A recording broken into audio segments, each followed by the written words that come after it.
E aí pessoal, tudo bem? Aqui é o Rony, professor de Física. Neste vídeo, vamos tratar dos fluidos não newtonianos. Conforme vimos em vídeos anteriores, para um fluido newtoniano, a tensão de cisalhamento é diretamente proporcional à taxa de deformação. E a constante que rege essa proporção é a viscosidade absoluta μ do fluido. Se você quiser traçar o comportamento da tensão de cisalhamento em função da taxa de deformação para um fluido newtoniano, você vai obter uma reta crescente no primeiro quadrante partindo da origem. E agora note o seguinte: se você delimitar intervalos iguais para a tensão de cisalhamento, você vai obter intervalos iguais correspondentes para a taxa de deformação du dy, demonstrando que a viscosidade absoluta μ do fluido permanece constante. E aqui convém destacar que eu estou desprezando eventuais variações de temperatura durante o escoamento do fluido newtoniano, de forma que μ permaneça constante. Como exemplo de fluidos newtonianos, nós temos o ar, a água e a gasolina em condições normais. Agora, se o fluido é não newtoniano, a tensão de cisalhamento não é mais diretamente proporcional à taxa de deformação du dy.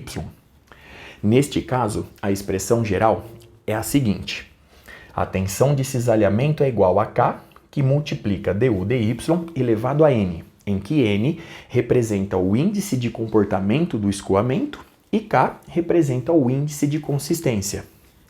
Note que, se K é igual a μ e N é igual a 1, eu recupero a expressão da tensão de cisalhamento para fluidos newtonianos.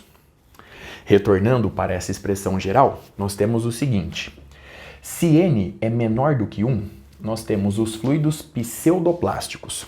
Como N é menor do que 1, o gráfico da tensão de cisalhamento em função da taxa de deformação adquire esse formato curvo com concavidade voltada para baixo, de forma que, ao delimitar intervalos iguais da tensão de cisalhamento, você obtém intervalos crescentes para a taxa de deformação, demonstrando que os fluidos pseudoplásticos, encontrados em grande quantidade na natureza, escoam mais facilmente quando submetidos a tensões cisalhantes crescentes, justamente pelo fato do intervalo da taxa de deformação ser cada vez maior à medida que eu aumento a tensão de cisalhamento. Como exemplo, eu posso citar algumas soluções de polímeros, polpa de papel em água e algumas tintas. Essas tintas exibem exatamente o comportamento que aparece no gráfico. Ao passá-las na parede, por exemplo, elas se tornam mais finas, escoando mais facilmente quando submetidas a tensões cisalhantes crescentes. Muito bem? Agora, se N é maior do que 1, nós temos os fluidos dilatantes. Pelo fato de N ser maior do que 1, o gráfico da tensão de cisalhamento em função da taxa de deformação du dy é uma curva com concavidade voltada para cima agora. E note o seguinte: se eu delimitar mais uma vez intervalos iguais no eixo da tensão de cisalhamento, eu vou obter os intervalos correspondentes na taxa de deformação. Agora note o seguinte: esses intervalos correspondentes se tornam cada vez menores, demonstrando que os fluidos dilatantes se tornam mais rígidos, escoando de forma mais difícil quando submetidos a tensões cisalhantes crescentes. Como exemplo, nós temos a areia úmida e uma mistura de amido de milho mais água. No caso da areia úmida, você consegue verificar fortemente esse comportamento gráfico andando na praia. Imagine a seguinte situação: se você estiver caminhando lentamente sobre a areia úmida, submetendo ela a tensões cisalhantes baixas, o seu pé afunda. Agora, se você correr sobre ela, se você correr sobre a areia, submetendo ela a tensões cisalhantes crescentes, o seu pé não afunda mais, justamente pelo fato da taxa de deformação se tornar cada vez menor, conforme eu ilustro no gráfico. Muito bem? Vamos agora para mais uma classificação, Para fazer isso, eu vou arrumar um espacinho no quadro, já estou de volta. Dando sequência, uma última classificação de fluidos que não se enquadra nas classificações anteriores é chamada de fluido de Bingham ou plástico ideal. Como exemplo, eu posso citar a argila, a lama de perfuração e a pasta dental.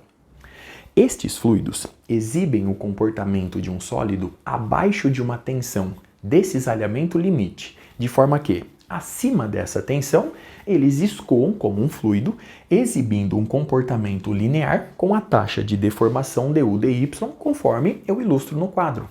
Sendo assim, a tensão de cisalhamento para esses fluidos é igual à tensão de cisalhamento limite mais a viscosidade μ que multiplica a taxa de deformação du/dy. E você pode comprovar esse comportamento facilmente na sua casa, no caso da pasta dental. Abaixo da tensão de cisalhamento limite, a pasta dental no interior do tubo se comporta como um sólido. Agora, quando você espreme o tubo, você supera a tensão de cisalhamento limite. Consequentemente, a pasta dental escoa como um fluido, conforme você pode verificar facilmente na sua casa. Muito bem?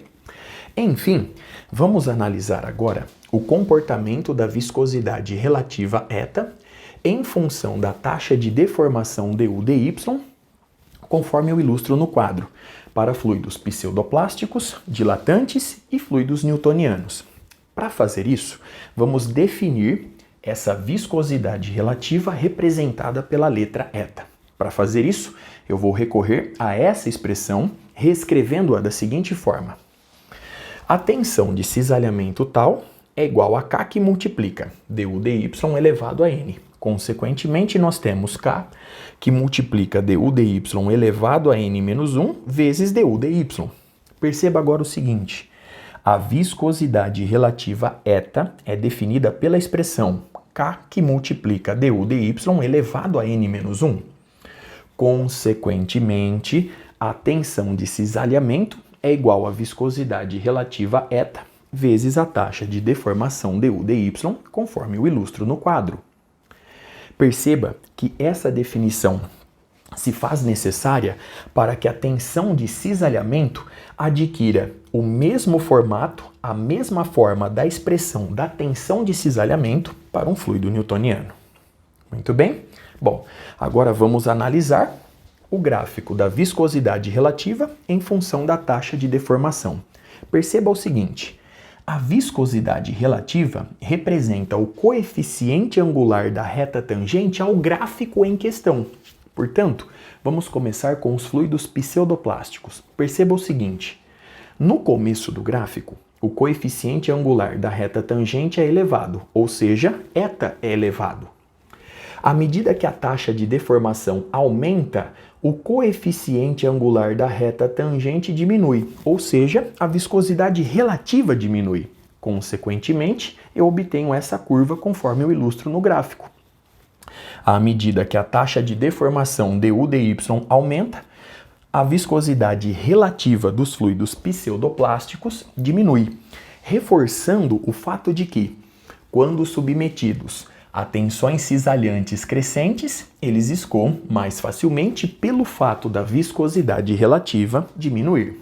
Agora, para fluidos dilatantes, nós temos o comportamento oposto. Perceba o seguinte, o coeficiente angular da reta tangente ao gráfico em questão começa com um valor mais baixo. À medida que du/dy aumenta, o coeficiente angular da reta tangente aumenta, ou seja, a viscosidade relativa aumenta, justificando esse comportamento gráfico. Observe a correspondência. À medida que a taxa de deformação aumenta, a viscosidade relativa dos fluidos dilatantes aumenta, reforçando o comportamento que vimos há pouco. Quando submetidos a tensões cisalhantes crescentes, o escoamento se torna mais difícil, o fluido se torna mais rígido, o que reforça o comportamento gráfico aqui ilustrado. Muito bem? Enfim, para fluidos newtonianos não há segredo. Neste caso, eta é igual a μ, que permanece constante com a taxa de deformação du/dy. Muito bem? Observe no quadro mais uma vez toda a análise realizada, as expressões obtidas. Com isso, eu encerro este vídeo. Até a próxima.